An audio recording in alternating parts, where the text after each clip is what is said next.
l'Assemblée générale. La Asamblea General a continuación oirá el discurso de Su Excelencia el señor Tabaré Vázquez, presidente de la República Oriental del Uruguay. Protocolo, por favor, acompañe al excelentísimo señor presidente.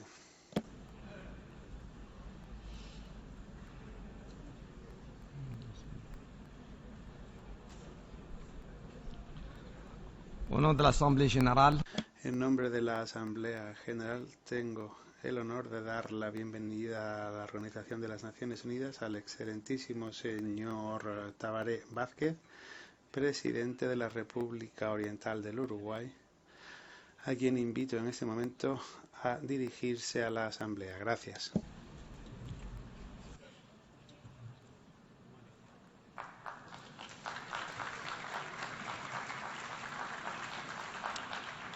Señor presidente, distinguidos jefes y jefas de Estado y de Gobierno, representantes nacionales y de organismos internacionales, señoras y señores.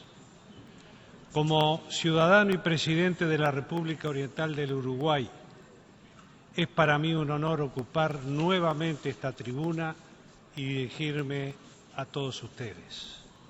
Traigo y entrego en este foro el más amplio y representativo que hoy tiene la humanidad, el saludo de la ciudadanía y del gobierno de mi país.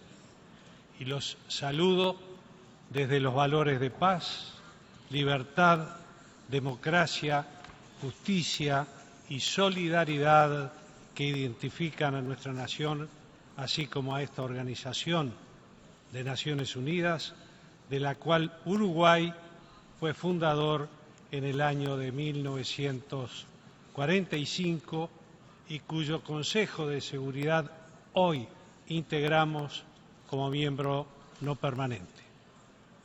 Señoras y señores, como no es la primera vez que estoy aquí, corro el riesgo de reiterar lo que expuse en anteriores oportunidades, y más precisamente lo expresado el 29 de septiembre del año pasado en ocasión del 70º periodo de sesiones de esta honorable Asamblea General. Pero asumo ese riesgo, pues con alguna excepción,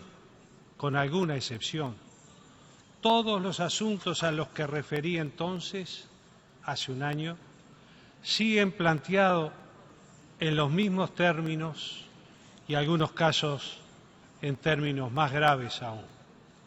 Entiéndase bien, no lo digo como reproche y menos aún como autoelogio, pero es evidente, dolorosamente evidente, que a pesar del empeño de la ONU para revertir el terrorismo, revertir la violencia, la intolerancia, la discriminación, la pobreza, la desigualdad, la injusticia o el crimen organizado, estos flagelos siguen castigando a buena parte de la humanidad. Porque la tarea de los gobiernos, creemos modestamente, y de los gobernantes además, es decir, nuestra tarea, la que nos encomendó la ciudadanía, no puede limitarse a hacer solo diagnósticos y contarle a la gente lo que le pasa. Nuestro deber prioritario e inexcusable es crear las condiciones para que la gente, nuestros pueblos, construyan su propia vida en sociedad y acompañarlos en esa tarea. Dicho así parece poco, pero es mucho. Señoras y señores, sin desconocer la enorme importancia de otros asuntos a consideración de esta Asamblea, permítanme referir a uno que tal vez no es noticia, pero sin duda es importante, porque según datos de la Organización Mundial de la Salud, constituye la principal causa de mortalidad en todo el mundo y especialmente, muy especialmente, en países de ingresos medios y bajos. Me refiero a las enfermedades no transmisibles, principalmente cardiovasculares, cáncer, diabetes y patologías pulmonares crónicas. Seguramente este terrible impacto que sufre la humanidad sobrevuela el conocimiento de los gobiernos, pero golpea dramáticamente en la vida de nuestros pueblos, de nuestra gente. Y estas enfermedades evitables se deben en gran medida a 4 factores de riesgo directamente vinculados a comportamientos supuestamente típicos de la modernidad: el tabaquismo, el alcoholismo, la dieta malsana y el sedentarismo. Los principales efectos de estos factores de riesgo recaen cada vez más dramáticamente en los países de ingresos medios y bajos y en las personas más pobres en todos los países, incidiendo fuertemente en las determinantes socioeconómicas subyacentes. En esas poblaciones es fácil que se produzca un círculo vicioso. La pobreza expone a la gente a factores de riesgo comportamentales de las enfermedades no transmisibles y éstas, a su vez, tienden a agravar la condición de pobreza de las personas y de las familias afectadas. También los sistemas sanitarios sufren el impacto de los altos costos de los tratamientos que requieren estas enfermedades crónicas no transmisibles. Y para tener una idea de ello, y sin dramatizar, quiero poner en conocimiento de todos ustedes, que seguramente lo saben, o destacar los siguientes elementos. A. Se estima en 33.000 millones de dólares el costo directo del tabaquismo sobre los sistemas de salud nacionales en la región latinoamericana. 33.000 millones de dólares.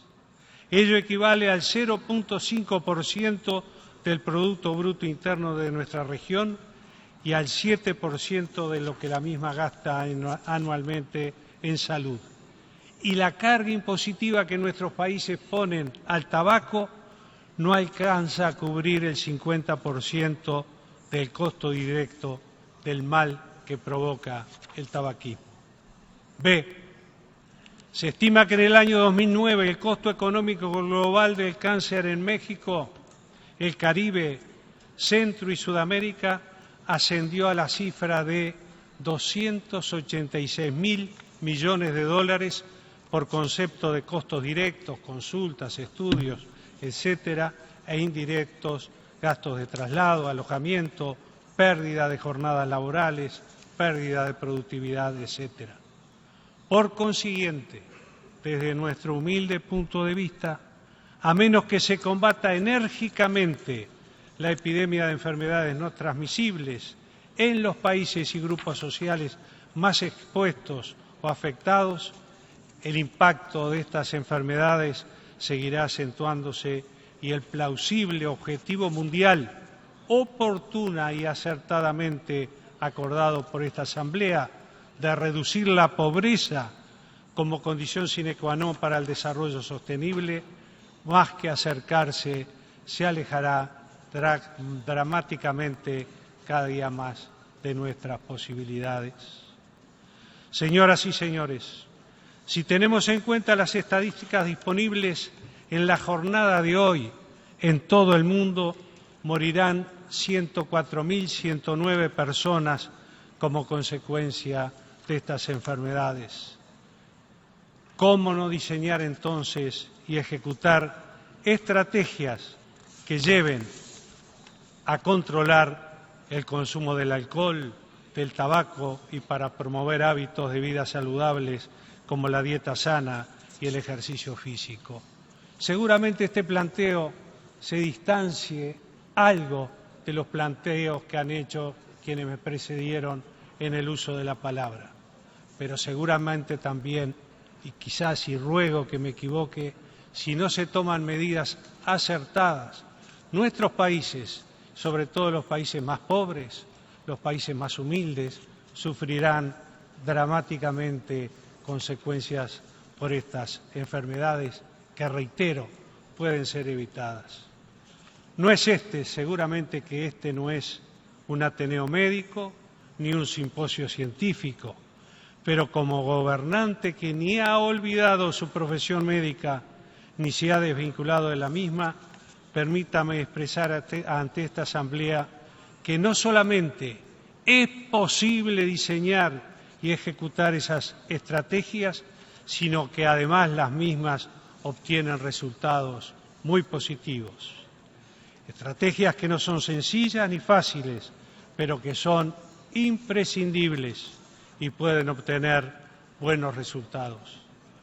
Los uruguayos lo sabemos por experiencia propia y concreta, pero además de experiencia tenemos proyectos a los que estamos abocados y como en esta temática tampoco hay futuro en soledad, desde esta tribuna convocamos a países, a gobiernos, a pueblos, a organizaciones no gubernamentales, a organizaciones científicas médicas internacionales a integrarnos en un foro contra la epidemia de las enfermedades no transmisibles en el seno de estas Naciones Unidas. Una alianza por la vida saludable, tan amplia, vigorosa y dinámica como sea posible. Y es posible, no es fácil, pero es posible. En muchos aspectos, más que recursos financieros, se requiere convicción y voluntad política para llevarlo adelante. Señoras y señores, Uruguay es líder mundial en la instrumentación del Convenio Marco del Control del Tabaco. Pero ese liderazgo no ha estado libre de resistencias, entre ellas la demanda que a principios del año 2010 interpuso la empresa tabacalera Philip Morris ante el Centro Internacional de Arreglo de Diferencias Relativas a Inversiones contra dos normas adoptadas por nuestro país para el control del tabaco. Más allá de los argumentos formales planteados por la empresa tabacalera, su razón fundamental era castigar a un pequeño país como es Uruguay, que se ha propuesto controlar el consumo de tabaco y trabajar fuertemente por la salud y el derecho a la vida de nuestra gente. Un escarmiento ejemplarizante quiso hacer esta empresa sobre nuestro pequeño país, para que todos los países que están instrumentando o se disponen a instrumentar políticas similares aprendieran de este escarmiento que pretendieron darnos. El trámite del diferendo fue extenso, sinuoso y costoso, pero finalmente el pasado 8 de julio el Tribunal Arbitral dio a conocer el fallo final sobre este caso. Y el mismo fue contundentemente favorable a Uruguay. Ninguna de las pretensiones del demandante fue aceptada y, más importante aún, las políticas adoptadas por nuestro país fueron reconocidas como soberanas, legítimas, así como respetuosas de los compromisos internacionales asumidos por el Uruguay y del derecho internacional. Pero las cosas no suceden por casualidad. En tal sentido, desde esta tribuna agradezco a la Organización Mundial de la Salud, a muchos países aquí representados, a todas las instituciones y personas que de una forma u otra apoyaron la causa de Uruguay en este diferendo. A todos ustedes, gracias de corazón en nombre del pueblo uruguayo. Y la mejor forma de retribuir dicho apoyo, señoras y señores, y también sin desconocer las circunstancias que vivimos, nos comprometemos a seguir trabajando fuertemente en la medida de nuestras modestas posibilidades para ayudar a todos los pueblos del mundo a lograr significativamente a defender sus derechos por la salud y por la vida. Uruguay no desconoce las circunstancias planteadas en otras regiones del mundo y respecto a las cuales Uruguay, reitero, no es indiferente y les ruego me permitan hacer alguna referencia a las mismas. En primer lugar, felicitamos al Gobierno de Colombia y a las Fuerzas Armadas Revolucionarias de Colombia, reiterando nuestra disposición y voluntad de continuar colaborando con las partes en las nuevas y exigentes etapas de paz de este proceso.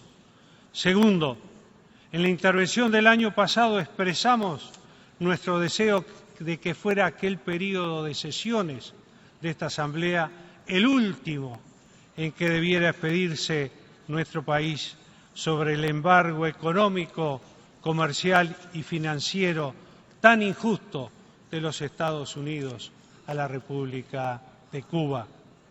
Y mientras ese embargo esté vigente, Uruguay seguirá concurriendo a este foro, reclamando su levantamiento definitivo.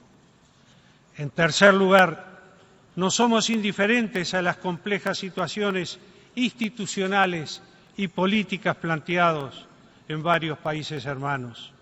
Y como buenos hermanos, deseamos que dichas dificultades se resuelvan soberanamente sobre bases de institucionalidad, democracia y diálogo sereno, respetuoso y franco entre las partes involucradas. La voluntad de los ciudadanos, la voluntad de los pueblos debe ser profundamente respetada. Señoras y señores, agradezco enormemente la atención que ustedes me han brindado y asumo en nombre del pueblo uruguayo, ese pequeño país del cono suramericano, en trabajar junto a ustedes, reitero, en la medida de nuestras modestas posibilidades, para un mundo mucho más fraterno, mucho más solidario, con más justicia social, con paz, con respeto y con tolerancia por todos los habitantes de este planeta. Muchas gracias. Au nom de l'Assemblée générale, En nombre de la Asamblea General, doy las gracias al presidente de la República Oriental de Uruguay por su intervención.